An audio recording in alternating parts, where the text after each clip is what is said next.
Caroline Sunshine is joining us, a former Trump 2024 Deputy Communications Director, as well as a former Disney star. Caroline, always good to see you, and thanks so much for coming on.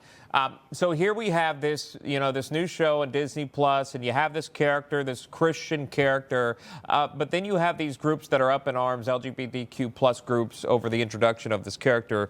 Before I get to you, I've got to show you what they're saying so that you can react to it. And this is, again, what is being said. They say the opening episode now introduces Lori, whose first lines depict her praying to the Heavenly Father. Her introduction comes as Donald Trump and the Republican Party continue to terrorize the trans community and use Christianity as justification, all the while claiming that Christians are being persecuted by diversity, equity, and inclusion efforts, end quote. All right, Caroline, I'll let you take that. Well, as you said, I did work for the Walt Disney Company before I experienced cancel culture for going to work for President Trump and his supporters, who Rachel Zegler says, "May we never know peace. Rachel, darling, may you never know box office success." I think the real problem with the film Snow White that is currently bombing in theaters for Disney is that it was a miscast. Rachel Zegler should have been cast as the mean queen instead of Snow White. But on this animated series front, I think what you're seeing is Disney forgot the golden rule of entertainment, which is that, I call it the Michael Jordan rule, which is that Republicans and Democrats both buy sneakers. And President Trump's recent election didn't just have political consequences for the country, it had cultural consequences. Politics is downstream of culture. And so when you have President Trump winning all 7 swing states and the popular vote, the Venn diagram of the people that voted for President Trump and the kinds of content that they consume overlap almost perfectly. And so Disney has abandoned the values that made their brand a success.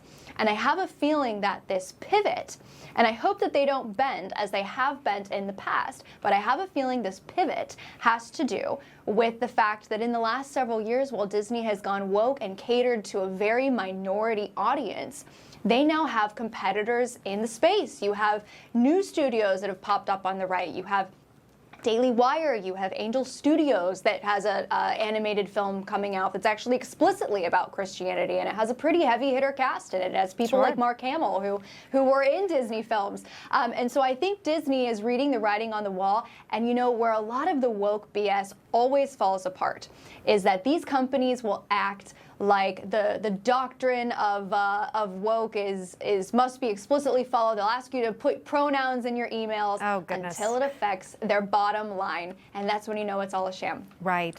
If you were smart, you just look at the audience. That's who you want to please, right? It's those young, innocent children, the parents who want their families to be successful in life and not be inundated with things having to do with sexual preference. I mean, we're normally talking about young children watching animated films.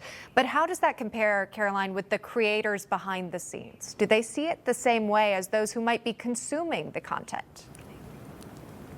There's certainly been a disconnect for a long time now, probably since 1996, in terms of the gatekeepers and creators in Hollywood and the audiences that they serve.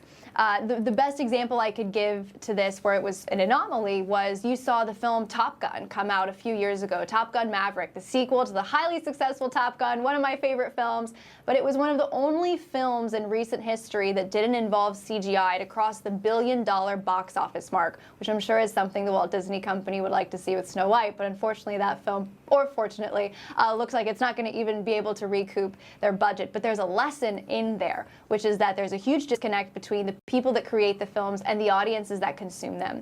And a lot of this comes down to basic economics, and to paraphrase James Carville, who always said, it's the economy, stupid. When it comes to entertainment, it's keep your audience happy, stupid.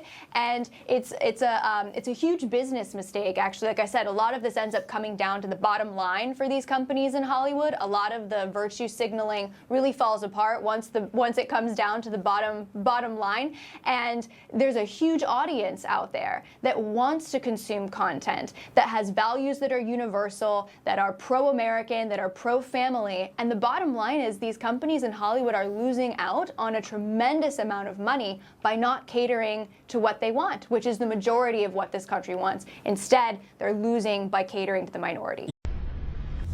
Information, truth, is freedom. Is Newsmax. It's real news for real people.